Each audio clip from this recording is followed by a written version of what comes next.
Welcome to the Clean Library Podcast, where content meets conscience. We believe there are millions of you readers out there desperately searching for a better way to find clean content. Each episode, we will introduce you to a new author of clean books, giving you, your family, and your friends clean options. Hello, my name is Marcus Williams, and I'm here with co-host Brock Morris, and today we have special guest Kent Merrell. Following his service as a missionary in Bolivia, South America, he married, started a family, and received his BA from Brigham Young University. In 1980, he graduated and opened an advertising agency until he could find a real job. Now, 44 years later, he jokes he never did find a job and remains unemployable. He lives in Salt Lake City with his wife of 45 years. Together, they enjoy their 5 children and soon-to-be 22 grandchildren. Welcome, Kent. Thank you so much for being on the show with us today. Thank you for this opportunity. Absolutely. So we're going to jump into our two truths and a lie, and I'll introduce you. This is our scorekeeper, Steve. Being a Salt Lake native, you may recognize him. He was the broadcaster for the Salt Lake Bees, or Buzz, over the years. So he's keeping score for our two truths and a lie for us. So far, Brock is still in the lead, and we're in a long baseball game where we keep going inning after inning, and the score doesn't change. So maybe today we'll get it to change. All right, so let's go over your two truths and a lie. Number 1. I was arrested by the Chinese military and held in confinement as they levied charges against me in Chinese. I don't speak Chinese, and so there was a standoff. Number 2. While skydiving over the Alps in Interlaken, Switzerland during a training drop, my parachute caught on the release and tore. My fall was more rapid than expected, and my left ankle shattered upon impact. And number 3. A former girlfriend invited me to her wedding reception. My date for the evening was a girl I had recently began dating. The new bride insisted her new husband step aside so the photographer could get a picture of his bride and me together. I eventually married my date, but the former girlfriend eventually divorced her husband. Darn. All right. Those are 3 good ones. We're going to have to work. I don't know how to weave all those in, but we'll figure it out. So, Kent, as an advertising professional, I definitely want to talk about that in relation to your books. But first of all, tell us about your books and how you got into writing. Well, as I have served clients all over the place over the years, I ended up traveling. Let me back up. My first real endeavor in advertising after a few years was a direct mail piece that I did for a client in northern Utah. And the way I put it together was really creative and fun and generated a 28% response rate, which was fantastic. And as I was telling the vendor who printed it for me how it worked, he said, "Oh, you need to enter that into the Echo Awards." Now, I'd never heard of the Echo Awards. I'd never heard of any direct marketing business. I just thought I had invented direct mail. I mean, just a guy in northern Utah. And so I entered. It was only $35 entry fee. So I entered this competition and I got an invitation from somebody back in New York to attend this award ceremony in Montreal, Canada. And so I mustered enough to get back there. I was, poor and broke and a young kid that had his own ad agency. And I won the Gold Echo Award for the best direct mail piece internationally for the whole year. Wow.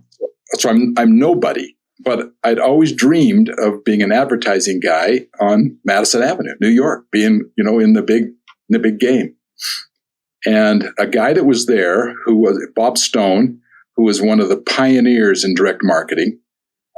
He was at the table and I asked him, I said, "Bob, how do I get a real job and come back here and work in New York? Madison Avenue guy."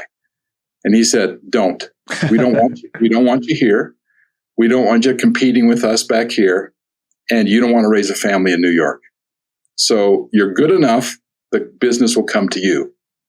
So the business did come to me. And over the years, I've served some fantastic clients all over the place.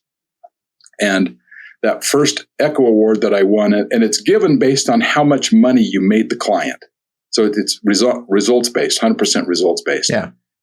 And since then, I've won 27 of them and been invited to speak and travel and get around. So it's been really wonderful.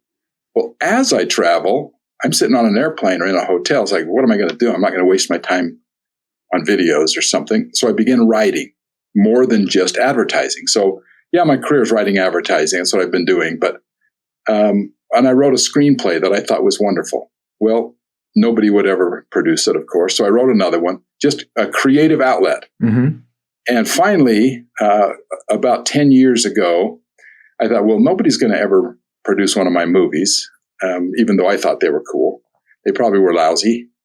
But I thought, I'm going to write a business book because I thought I knew a lot about business.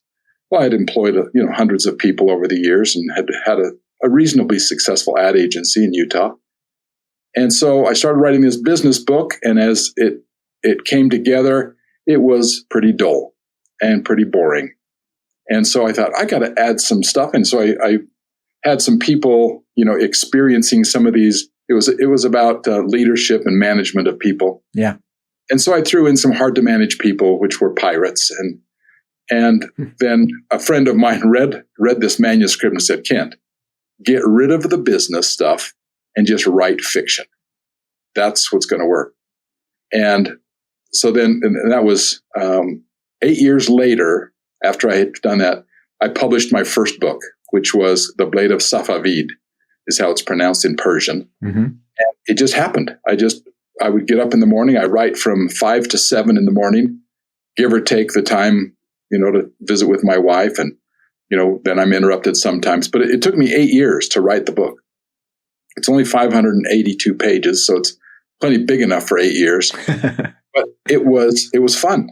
And I loved writing and the fiction, and the research that it took was immense. So I spent a lot of time researching and learning, and that was fascinating. And having traveled and been around with businesses and clients and speaking, I got to visit some interesting places. And so it was fun to insert, my feelings and what that felt like and what it was like. In the book, there's one scene that I had to throw in about the Taj Mahal because I had a client that sent me on a photo shoot into India.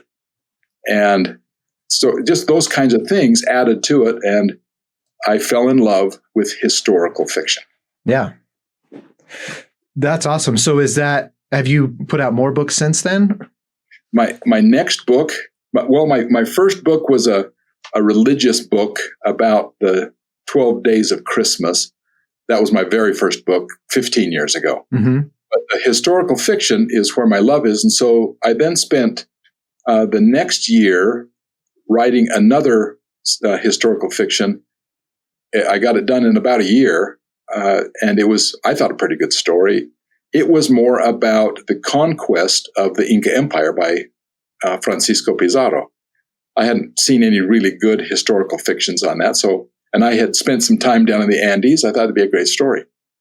The editor, when I gave it to the editor to go through, she came back and said, Kent, this is too big of a story. This is not one book. You've got to break this story into 3. Mm-hmm. And I had no idea how to do that.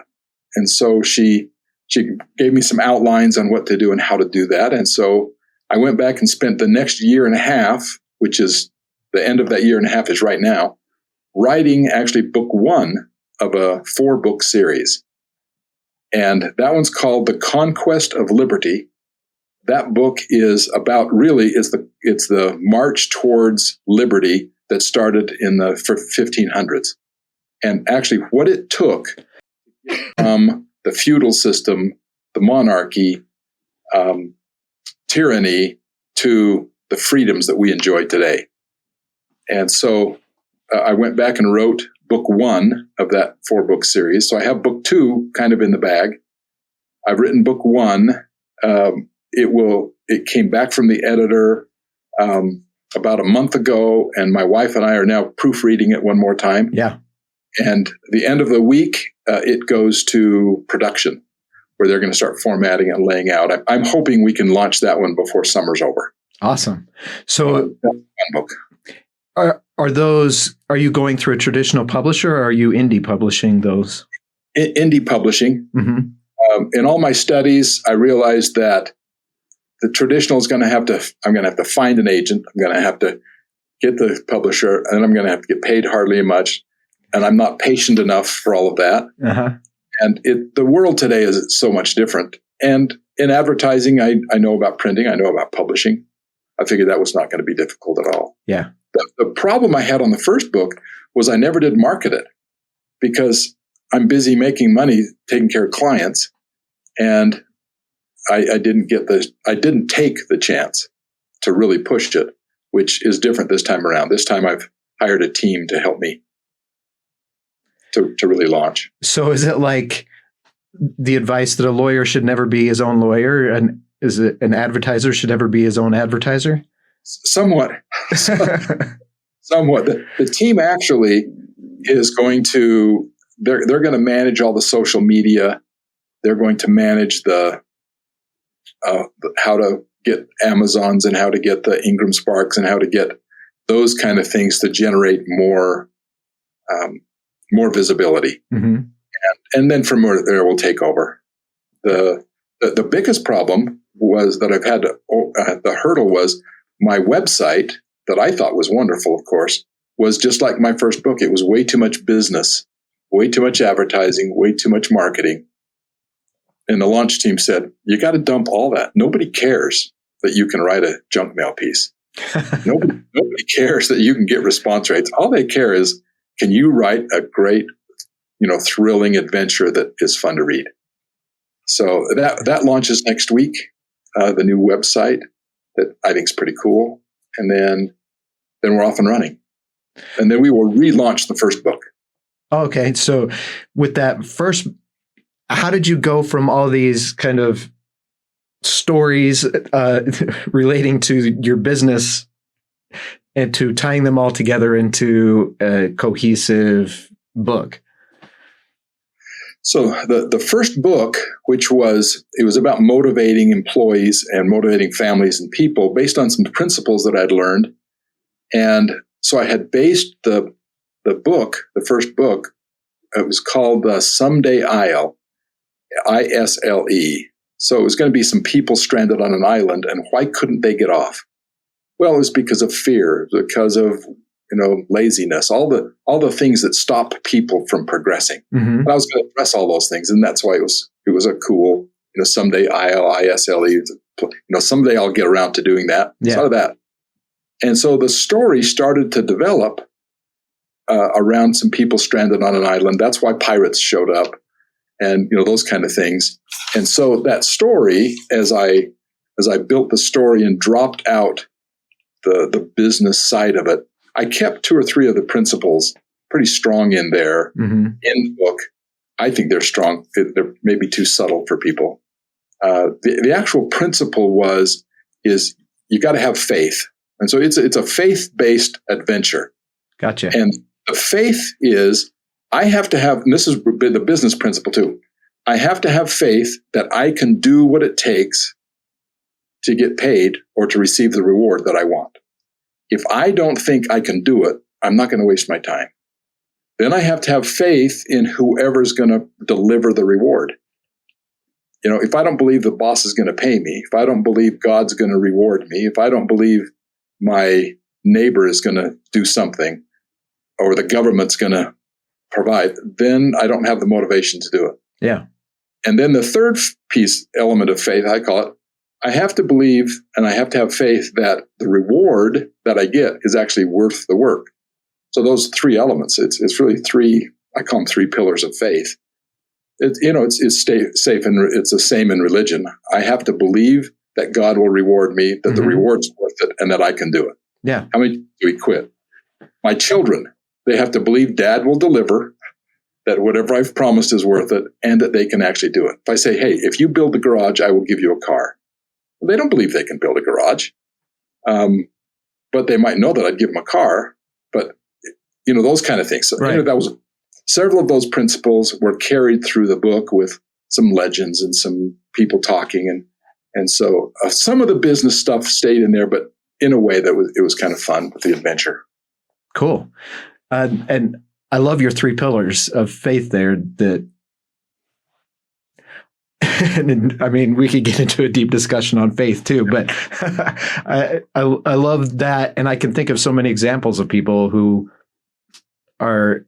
feel like they're spinning their wheels because one of those pillars is not there, is absent. And so I really liked how you put all those together and how you explained it. It made a lot of sense. So in your writing, at some point, you made a decision to keep your stories or books clean, and maybe that was a conscious decision. Maybe that just was natural to you. But how did that work for you keeping the stories clean? But one of my, I'll call it a pet peeve, is that you can have a really good movie or a really good book, a really good story, and then you clutter it with inappropriate language or scenes or violence or whatever it happens to be edgier, to be, more modern or credible. I don't buy that at all. Mm-hmm.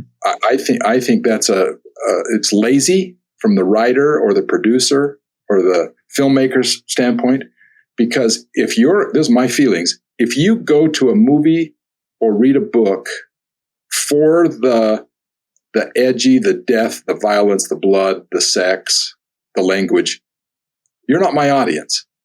I don't think people go for that. I think we've been taught to accept it and to deal with it. Mm-hmm. But yeah, there's plenty of dirty movies. There's plenty of violent movies and books.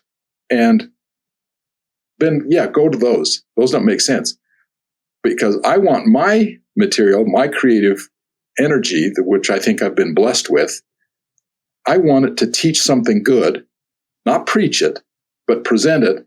And so even though my subject matter could easily get pretty violent and these were rough times. Right. The first book, the Blade of Safavid, is the story of the pirates who captured the Mughal emperor's treasure ship in 1694. And that it was barbaric. It was as evil as men become. Yeah. The raping, pillaging, looting, destruction, murder. But I thought, okay, how do I handle that so they know that these guys were bad guys, but I don't have to dwell on all that. And so I cover the rough times there. The next book, of course, takes place in the 1500s.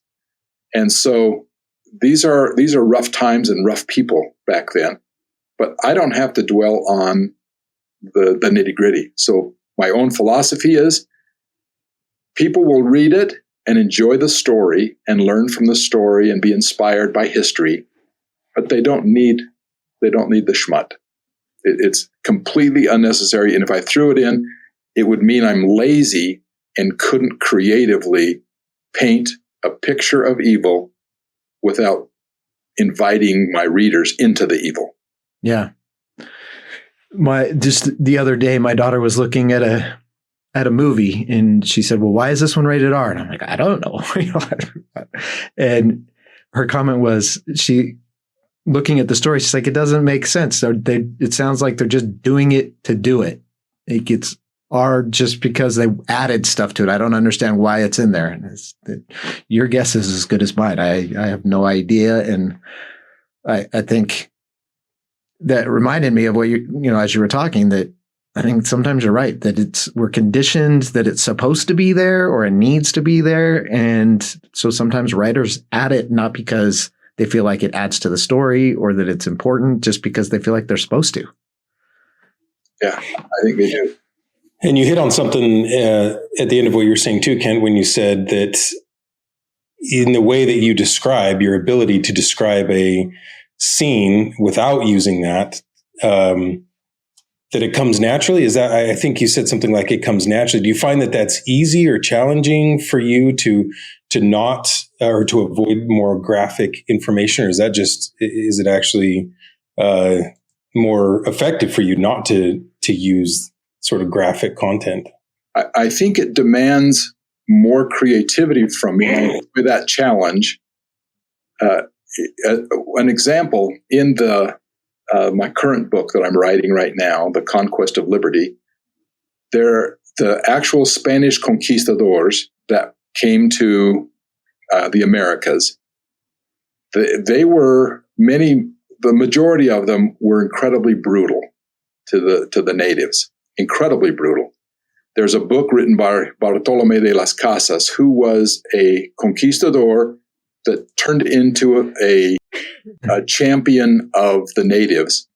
And he became a Dominican friar and really fought for the natives. And he wrote a book that presents the conquistadors as they're not even human. I could bring it into current events that we've seen in the last year, and it's that and worse. And so as I face that, my wife and I, as we're reading, the one thing that people ask me all the time is, well, is that historical or is that fictional? Is that guy historical or is that fictional? And I'll talk about that a little later if you ask the question about that. But as we're proofreading this together, she goes, "Now, what's that? Is that true?" I said, "Honey, that is the tip of the iceberg." She goes, "Really?" And then I described the scene that I read from Bartolomé de las Casas' book. She goes, "Oh my." And it was absolute terrible torture so that these natives would show the conquistadors where their gold mines are. Mm-hmm. And the conquistadors didn't care if 1 million people died savagely as long as they got the gold. So to tell that in the stories is a little bit challenging, but when it's done, I read and I think, am I too nice to the conquistadors, or would the book become unbearable because it's just a tell-all of wicked? Right. And so I have to hang the story on good people, and most of the good people are fictional. Well, and sometimes we like to believe, or I don't know what the right word for it is, that somehow, we've evolved as a species and we're so much better now that, but I think evil exists today like it did then, and good exists today like it did then. Like there were people searching for the virtuous back then, just like there are now, and vice versa. There were people that were pursuing and doing evil then and now, and human beings haven't changed that much, in my opinion. I don't know. What do you think? No, I find the people then and the people now we haven't. Some of the laws protect us, and some of them don't. And back then they didn't have near the laws. The challenge that they had, they actually did not have liberty. They didn't have freedom. When William Tyndale translated the Bible so that into English so people could read it, that changed all sorts of things. As soon as people are able to think and have liberty, everything changes. And so in today's world, where that liberty is being attacked, it's harder because too many of us want good, and not just religion, just good. Mm-hmm. And so back then there were lots of them that wanted, they just didn't believe they could get it. And they didn't have the power to do it either. The monarchs and the feudal systems and those kind of things actually did hold people back. Yeah. Or just access to information and the ability to read and think for themselves and make choices for themselves. Yeah, that's a great point. And I think it's important, even when you're, like you said, when you're telling a story that is surrounding such horrible things or evil things, to have characters that are good or wanting to be good or trying to be good, or there needs to be hope, Yeah. In fact, it's interesting to find you probably heard of Vasco Núñez de Balboa, mm-hmm. who, discovered the southern sea, he called it, which was the Pacific Ocean. Even he was a little bit, he had to be brutal when he conquered some of the tribes, but he was a genius. Most of his conquering was negotiation and helping the people and working together. then you compare him to Cortez, and you compare it to some of the other conquerors. There were really, really good men that tried, but they were in a tough place. And I haven't, this is a thing I have not been able to figure out how to say. And that is, it was good for Western civilization, let's say Europe, to conquer the New World so that we eventually could have liberty, because they never would have had it in Europe had we not started it here, even though millions of people died, both of illness and of mistreatment. And I don't know how to say that yet. I'm still working on how I can reconcile all the evil that took place, but we didn't bring the evil with us. We just brought ours and joined it with theirs. Yeah. The natives were a brutal people as well. There were good ones there too. I think the little Inca family that's, on Easter, right on the edge of the Amazon, in the Andes Mountains, and this little, I call him a campesino, little man with his wife and his 4 children and his llamas and his little farm, and he's happy and everything's good. And then all he wants to do is raise his family and have his kids marry some of the kids from the other village and just be happy. Those people are all over the world. They're today. And yet you get tyrannical people that think they need to own them and take over and control. And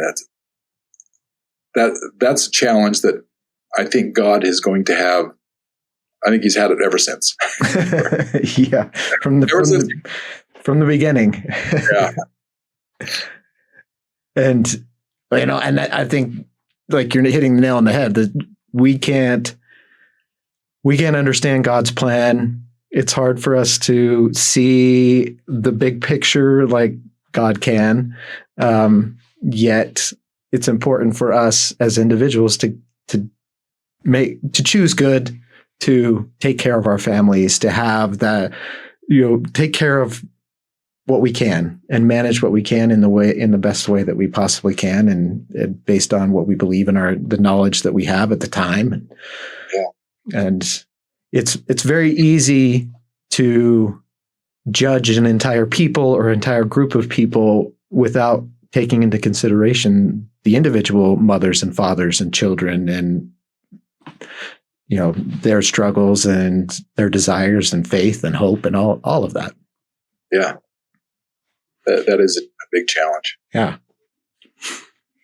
And it's important. I think something you alluded to, at least that struck me while you were speaking, is, it's important to have this taking up of this banner to tell stories that represent real things and life that isn't always clean and is oftentimes graphic and messy and sad, but to present them and write them in a way, whether in fiction or nonfiction, that allows people to learn, to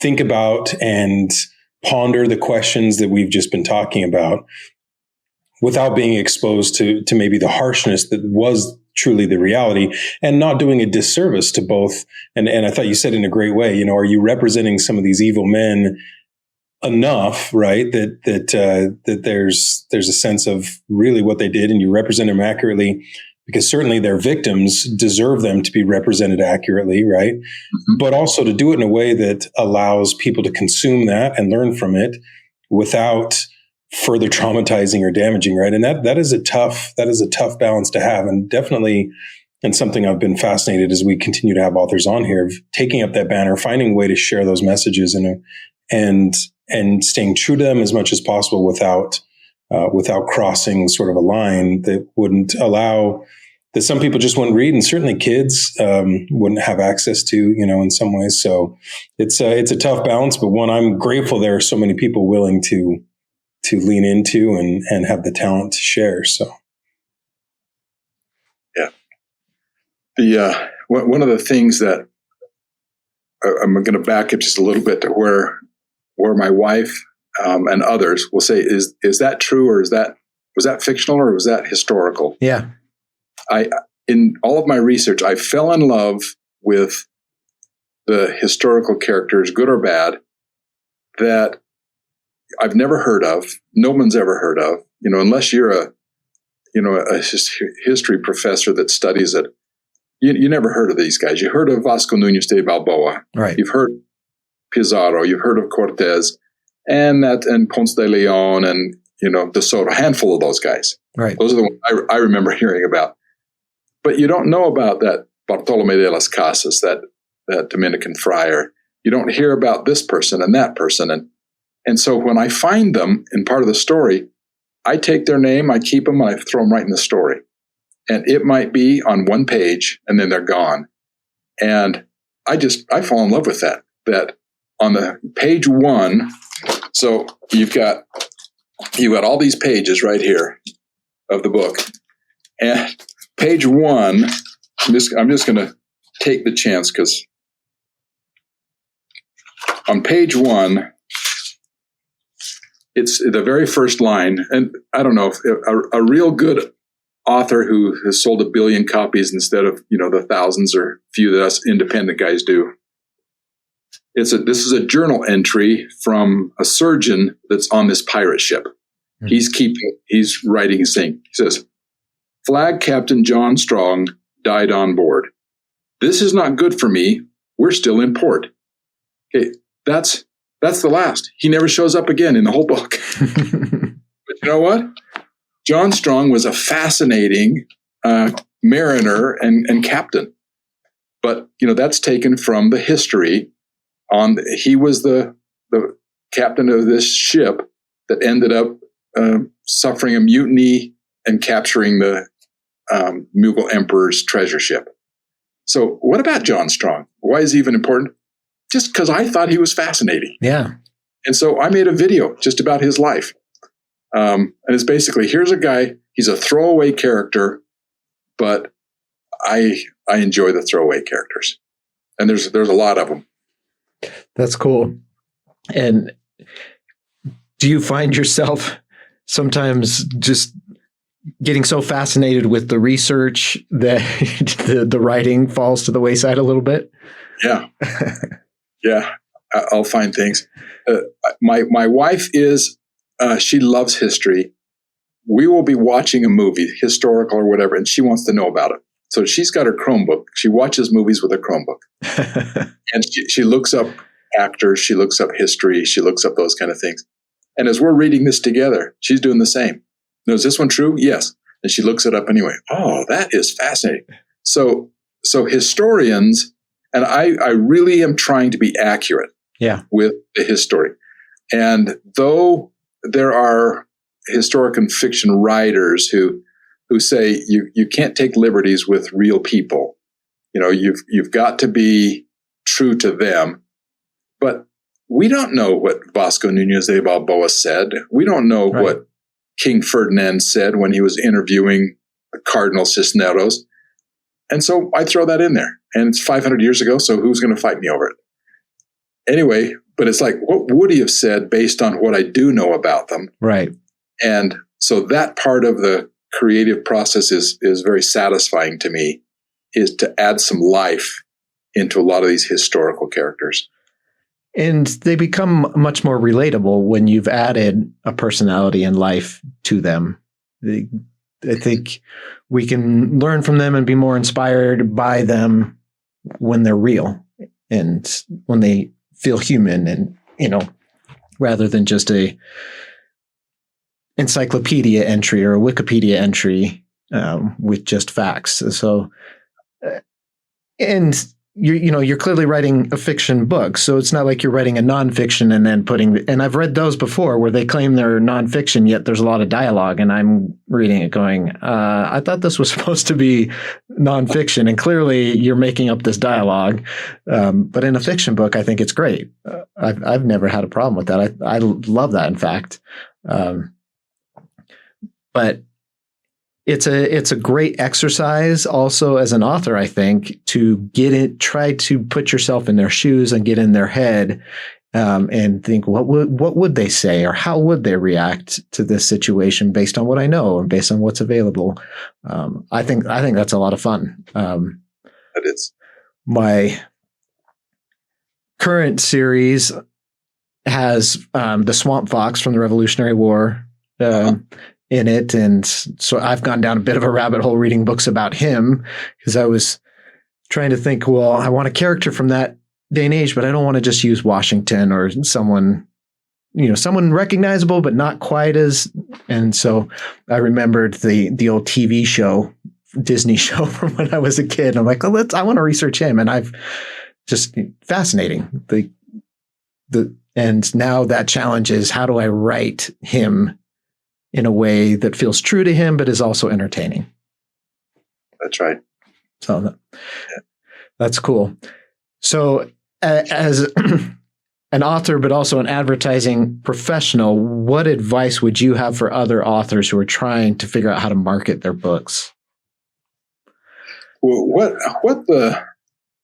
as soon as you sign up for, some blog where you're following a newsletter or something of the folks that are telling independent authors how to do their stuff, all of a sudden on your social media, you're approached by 1 million people.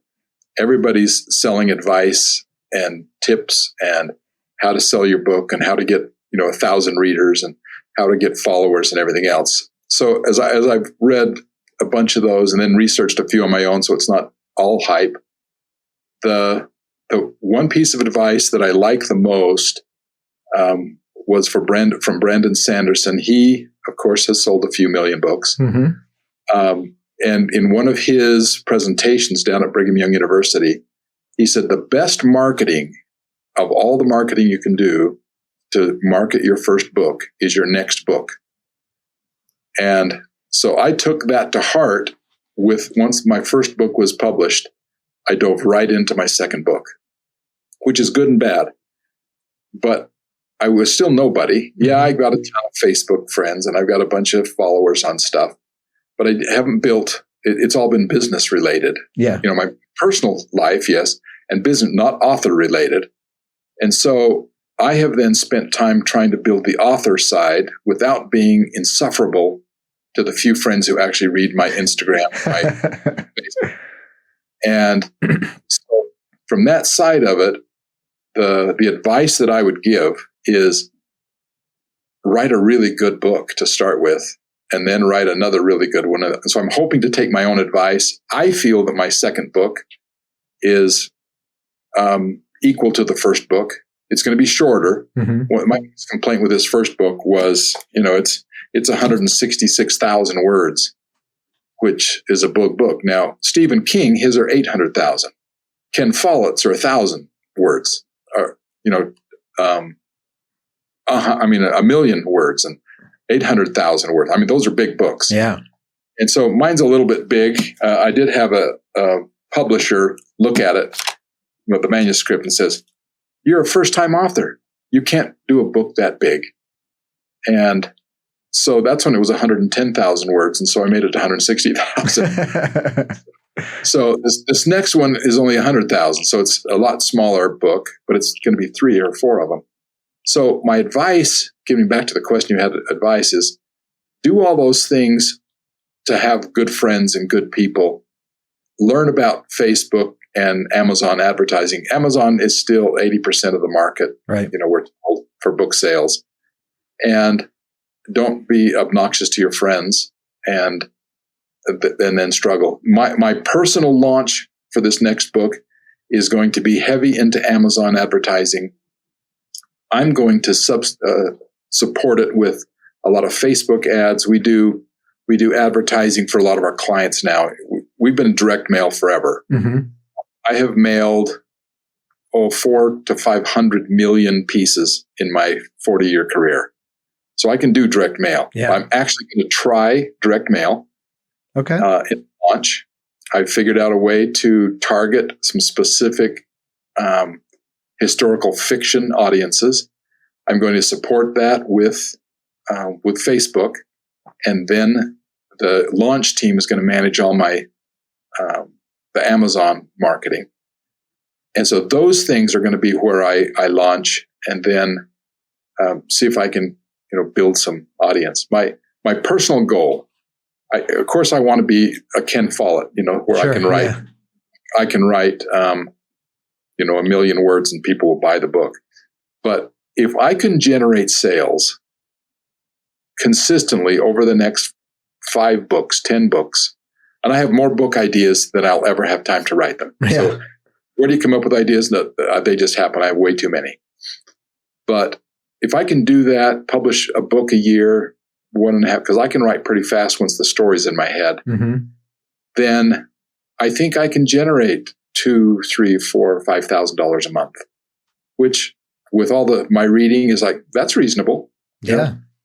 That's not a superstar. That's just a good writer. That's where I'd like to be. And if it goes bigger than that, then I'll buy my wife a new garage. Or you'll have your kids build the garage and you'll buy them a car. Exactly right. Yeah, that's awesome. And that would be great to get to that point. And that's going back to your pillars of faith of believing you can do it, believing in the result, and, and doing the work to make it happen. For sure. Now, have you either considered or already done an audiobook version for your books? Oh, actually, I love audiobooks. On the first book, Blade of Safavid, this one, of course, I'm going to promote it. It is, as soon as I got the manuscript done, I started hunting for somebody to read it for me. And I auditioned, I think, 5 or 6 narrators. And I found Alan Turton, who is in England. He's a professional. He's done a bunch of books, but he just had the greatest accent. And of course, a lot of it takes place. Most of my characters are English in the book. And so I wanted that English accent, but somebody who could do some Scottish, and I didn't need them to be perfect at it, but to where you would tell that this is a woman and this is, right, Scott, and this is whatever. And so I hired him to do it.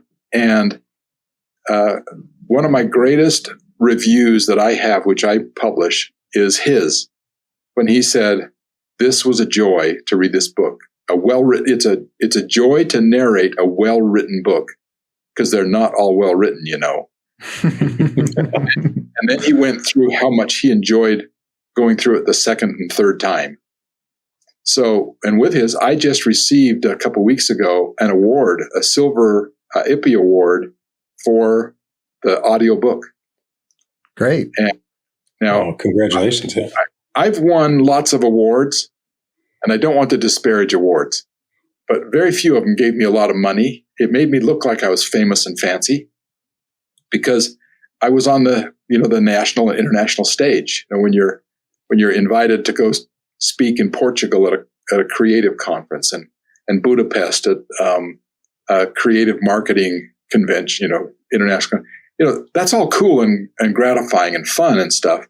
But still, somebody said years ago that I'm toning this back because this is a clean podcast, but it's, what? Awards, they're just like hemorrhoids. With enough time, everybody's going to get one. So I've laughed at that, and I look at, I've got some Addy awards, I've got some, various awards, and I think they're not worth anything.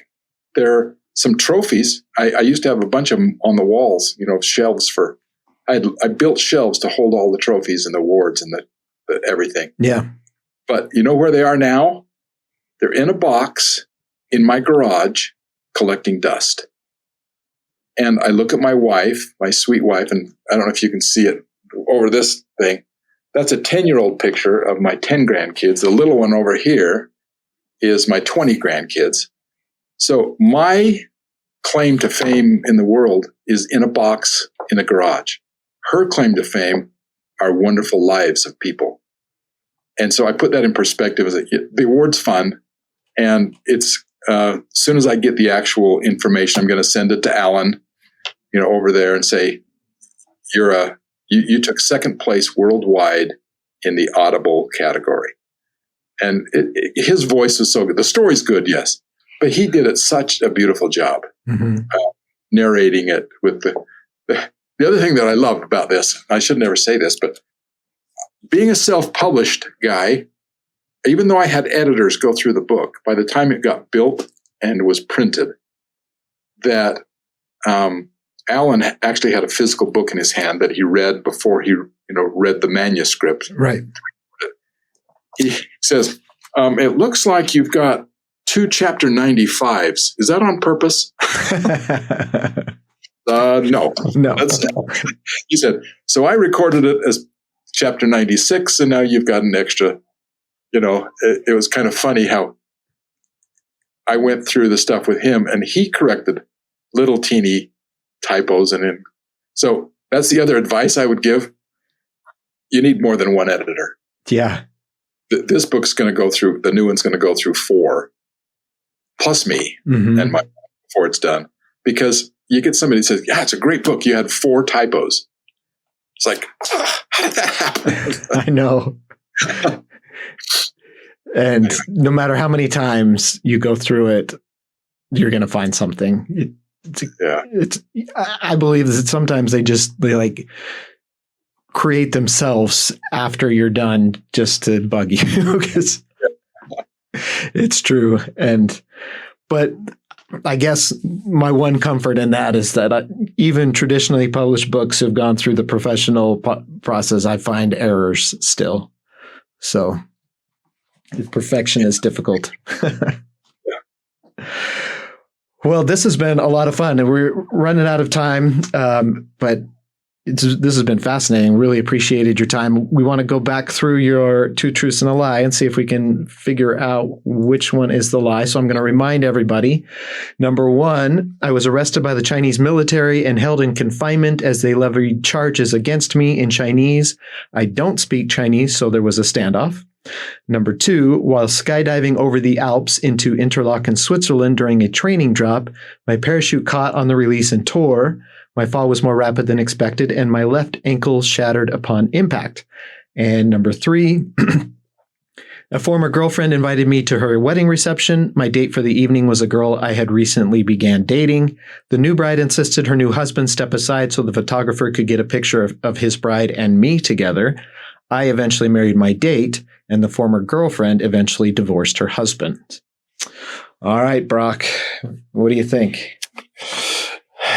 Well, it's interesting. I mean, as we've talked and you've shared how much travel you've done internationally, it makes it easy to assume that the first 2 could potentially be true. But I am going to say that number 2 is the lie. We didn't touch on parachuting much, and a training drop made me sound like it was maybe some active duty type thing, but I really don't know. But I'm going to say that's the lie. I think 1 and 3 are the truths. So. Okay, so that was actually the one I was going to pick as well. So I'm just going to stick with it. The number 2 is the lie. So do you want me to show you the scar on the ankle? So clearly we're wrong. No. I can't, because you're correct. Oh, okay. All right. Yeah. Okay, so arrested by the Chinese military, though. That's true, huh? Yeah, I was passing from Hong Kong into China, and it was before the Chinese took control of Hong Kong. And there was a big sign on one of the doors where you go through customs and immigration. Yeah. And it was a countdown clock of when Hong Kong became Chinese. And I took a picture. I was going to say, you took a picture, didn't you? And I was surrounded by Chinese guys in their green uniforms and their rifles. And they hauled me right in and locked me up. And they argued. It was all Chinese. I had no idea. They wanted my camera. That was what they wanted. Mm-hmm. Well, I didn't want to give up my camera. That was my life back in those days. And we argued. And I would say no. They kept pointing to it and trying to take it, and I wouldn't let them have it.